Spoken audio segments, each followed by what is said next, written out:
Les amis, salut à tous. Et oui, il y a quelques jours, j'ai participé à mon premier marathon. Et dans cette vidéo, je vais tout vous raconter. Ce qui s'est passé avant, ce qui s'est passé pendant, ce qui s'est passé après, pourquoi je l'ai fait, est-ce que j'ai eu des douleurs, qu'est-ce que j'ai mangé, combien de fois je suis allé faire pipi, quelle musique j'ai écoutée.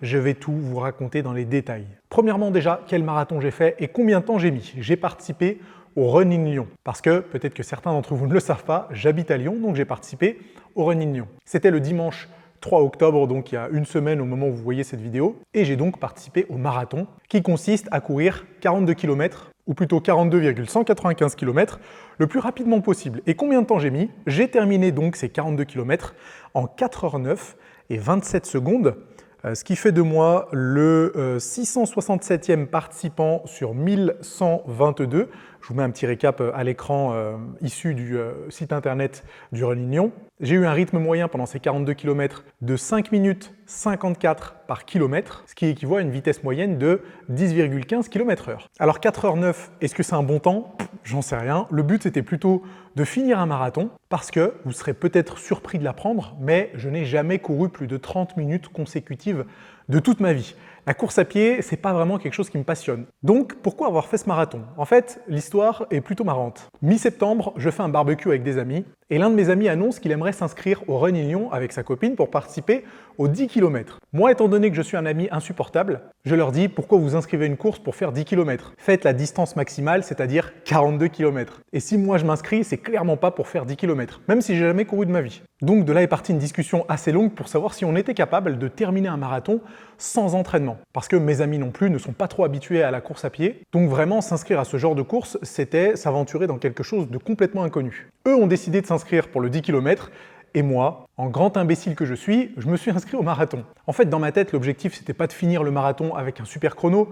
L'objectif, c'était juste de terminer un marathon. Donc effectivement, je me suis inscrit sans aucune expérience et sans avoir couru plus de 30 minutes dans ma vie. Et vous savez quand est-ce que je les ai courus ces 30 minutes? Eh bien, la semaine avant de participer au marathon. Et d'ailleurs, c'était même pas en extérieur, c'était dans le tapis de course incurvé de ma salle de sport. Donc, j'y allais vraiment comme un touriste. Maintenant, comment s'est passée la course et est-ce que c'était vraiment si difficile que ça? Déjà, pour vous donner un petit peu le contexte, le départ du marathon était à 8h30. Le matin du marathon, je pesais 93 kg. Je me suis donc réveillé à 6h du matin le jour du marathon. J'ai mangé 3 œufs au plat, une moitié de bagel avec du fromage frais dessus et un peu de skyr avec un peu de miel et quelques figues. Donc un petit déj pas trop copieux, mais vous savez que je mange pas beaucoup le matin et que ça me faisait absolument pas peur d'y aller avec un repas très léger dans le ventre. La veille par contre, j'avais mangé une grosse assiette de pâtes au dîner, donc a priori niveau nutritionnel, j'étais bon. J'ai couru avec quelle basket? Parce que ça, mine de rien, c'est un détail important et je vais vous les montrer. Alors c'est cette paire-là.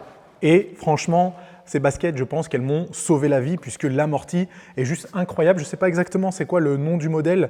Il y a marqué Nike Air Zoom dessus. Je ne sais pas si c'est exactement ça. C'est des baskets pour courir. Elles ont eu beaucoup de succès à la suite de la course du marathonien kényan qui s'appelle Elliot Kipchoge, je crois. J'espère que je ne barbarise pas trop son nom. Mais bref, l'amorti est juste dingue. Et avec mes 93 kilos, franchement, c'était pas du luxe. C'était vraiment nécessaire et je pense que cette paire de baskets m'a aidé à ne pas avoir de douleurs articulaires. Donc justement, les douleurs, est-ce que c'était difficile? On va aborder les 3 difficultés que j'aurais pu avoir. Difficultés cardiovasculaires, difficultés musculaires et difficultés articulaires. Alors déjà, d'un point de vue cardiovasculaire, aucun problème durant toute la course. Vous allez me dire, tu m'étonnes, hein, avec un chrono de 4h09, c'est pas un record du monde. Donc clairement, c'est pas un effort très intense, hein, là on est d'accord là-dessus. Donc d'un point de vue cardiovasculaire, j'aurais pu pousser la machine un petit peu plus loin, mais étant donné que je savais pas à quoi m'attendre, j'ai préféré y aller tranquillement et m'assurer de pouvoir terminer la course. Mais pour vous donner un petit exemple de mon allure, le semi-marathon au 21e kilomètre, j'étais je crois à 1h50. Non, j'abuse.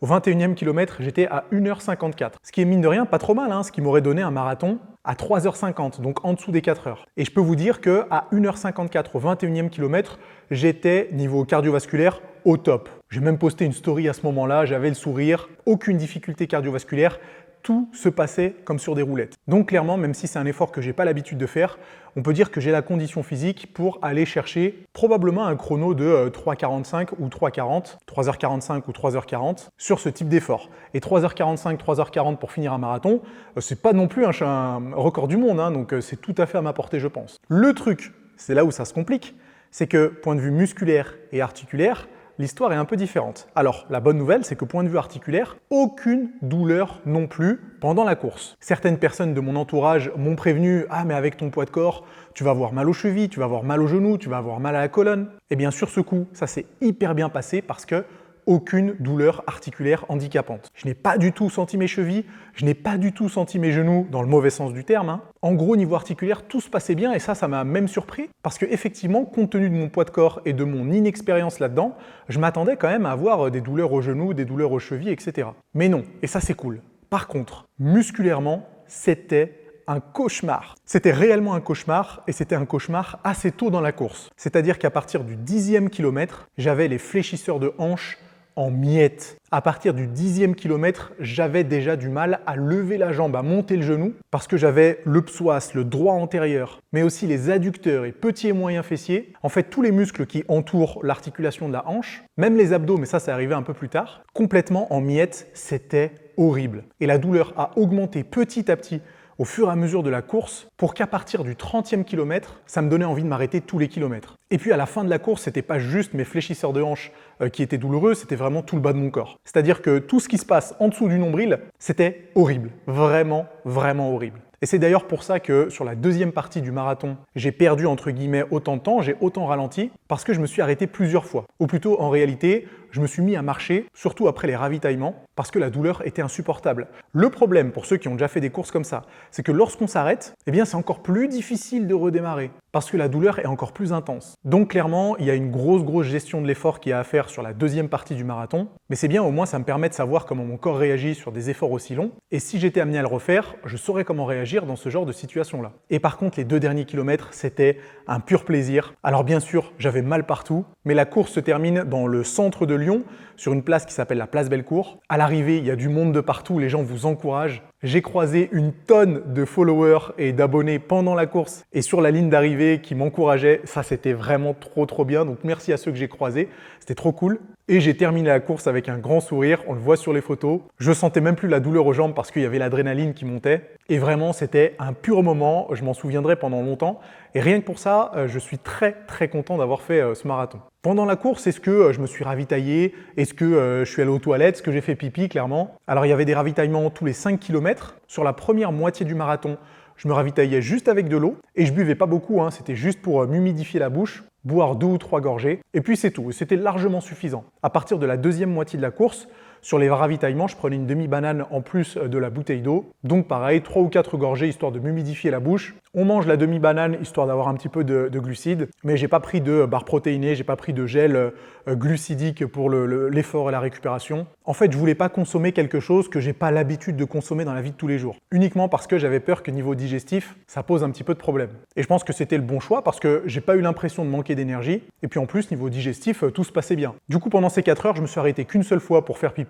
C'était au kilomètre 25, il me semble. Donc en vrai, la gestion des ravitaillements et des pauses pipi, c'était fait à l'arrache. Mais pour le coup, je trouve que je m'en suis bien sorti et que ça m'a pas forcément pénalisé dans la course. Est-ce que j'ai fait la course en musique? Oui. Ou disons que j'ai fait les 2 tiers de la course avec de la musique. J'avais mes AirPods qui ont très bien tenu dans mes oreilles. Je m'étais préparé une playlist pure techno, quelque chose que peu d'entre vous aimeront, je pense. D'ailleurs, je vous partage la playlist dans les commentaires. Jetez un petit coup d'œil, je la mettrai en public sur Spotify pour que vous puissiez écouter exactement les musiques que j'ai écoutées. C'était une playlist qui durait 2 heures, donc dans ma tête, je me suis dit, elle va passer 2 fois pendant les 4 heures du marathon. Sauf qu'étant donné que c'est de la techno bien rythmée, au début de la course, ça m'aidait à avoir un très bon rythme, hein, du coup, et ça fonctionnait très bien. Mais sauf qu'au bout du 25e kilomètre, je crois, ça commençait à me faire mal à la tête. Du coup, j'ai enlevé les écouteurs, je les ai mis dans ma poche et j'ai fait le dernier tiers de la course sans musique. Et c'était un peu moins agréable, du coup, j'arrivais moins à garder un rythme constant. Mais je sais pas pourquoi, réellement, je commençais à avoir la tête qui tourne. Je sais pas si c'est à cause de la fatigue, à cause de la musique ou des deux en même temps, mais je pouvais plus supporter ce son dans mes oreilles.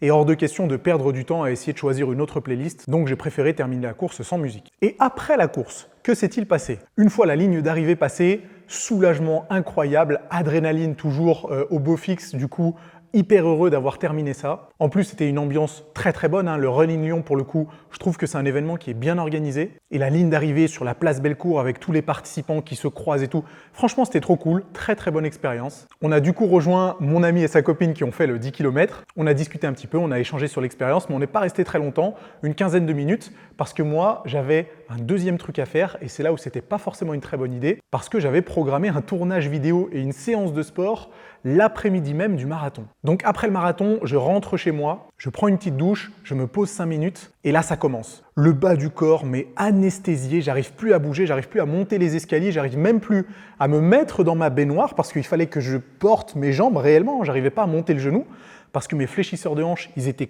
complètement morts. Pendant la course, je le sentais même pas, mais après, je sentais les cloques arriver sous mes pieds. Donc ça, pareil, pas très agréable. Et puis j'ai commencé à avoir mal au ventre. Mais pas mal au ventre d'un point de vue digestion, mais c'était bizarre. C'était presque une douleur musculaire très profonde, peut-être le transverse, qui me donnait des difficultés à rester complètement redressé. Donc les 2 heures après l'arrivée du marathon, elles étaient pas très drôles. Ensuite, l'après-midi, je suis venu à cette salle de sport parce que j'avais rendez-vous avec Essan pour le tournage de 2 vidéos. D'ailleurs, la première de ces 2 vidéos devrait être publiée sur sa chaîne aujourd'hui, je crois, ce soir. Donc n'hésitez pas à aller sur la chaîne de Essan pour voir notre séance. Tu vas nous montrer c'est quoi un vrai garçon.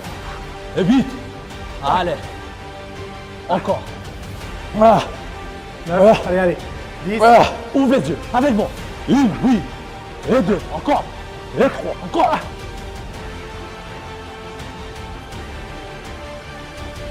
On est bien placé. Parfait. Reste au milieu. Contracte avec toute ta force. Toute ta force. Toute ta force. Encore. C'est bien. Ok, bouge. Ça. Ok, 10. Ça passe. Ouais, très beau boulot. Là, on discute.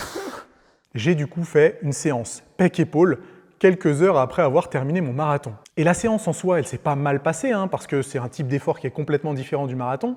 Mais plus les heures passaient et plus j'avais l'impression d'être ailleurs, dans un autre monde. J'étais complètement en train de planer parce que j'avais plus du tout d'énergie. Et la seule chose que j'avais mangé, c'était une barre de céréales, quelques fruits et un demi-litre de jus, je crois. Je pouvais pas faire un vrai repas parce que j'avais pas envie, avant de faire la séance pec-épaule avec Essan, et que j'avais encore mal au ventre. Et du coup, ça me donnait pas envie d'avaler quelque chose. Bref, la journée qui a commencé à 6 h du matin, s'est terminée à 22 h. Pour le coup, on peut dire que c'était une journée très productive. Le souci, c'est que j'arrive chez moi, je me pose dans mon lit à 23 h 30, je crois, impossible de fermer l'œil. Parce que d'une, j'ai le rythme cardiaque qui est encore hyper haut, le système nerveux sympathique qui est toujours bien activé, et surtout j'ai des douleurs aux jambes qui sont insupportables. À peine je bouge d'1 centimètre que j'ai envie de crier. Et je surjoue pas, c'est les courbatures les plus horribles que j'ai eues. Du coup, je m'endors, je crois, aux alentours d'1 h du matin. Je pourrais vérifier avec la bague, je vous mettrai un screenshot si je le retrouve. Je m'endors aux alentours de 1 h du matin et je me réveille vers 5 h 30, 6 h du mat, je crois. Parce que, encore une fois, la douleur aux jambes me réveille. Je pense que j'ai dû un peu trop bouger dans la nuit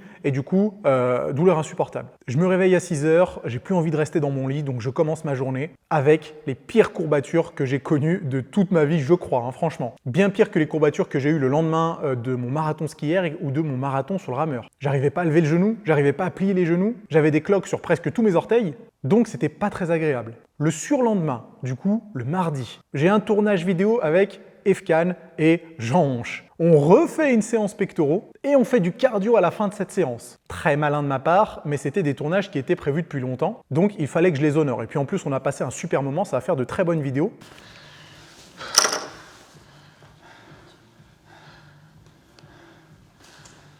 Je préfère pousser des poids en série de 10. Et pour être sec, en crevé, il faut passer par là des fois. Non, c'est Pas de cardio quand même. tu m'étonnes. La diète. Ah, c'est peut-être pas nécessaire.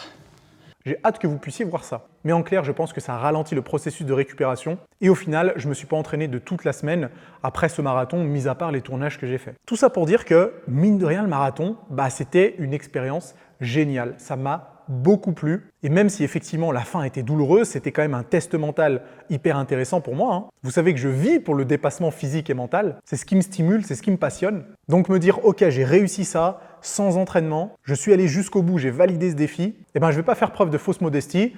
Je suis assez fier de moi. Je compte pas devenir le meilleur au marathon, je ne sais même pas si je vais en refaire un jour. Vous savez que mon sport, c'est la muscu, j'adore ça et je continuerai aussi longtemps que possible. Mais c'est agréable aussi de ressentir ce genre de sensations que je ressens parfois avec la muscu, mais qui sont quand même un peu différentes et qui permettent de s'ouvrir un peu à d'autres disciplines. Je pense que je serai amené à faire d'autres défis de ce genre, peut-être pas avec de la course à pied, mais avec d'autres choses. J'ai quelque chose en tête qui pourrait être très intéressant pour la fin 2021.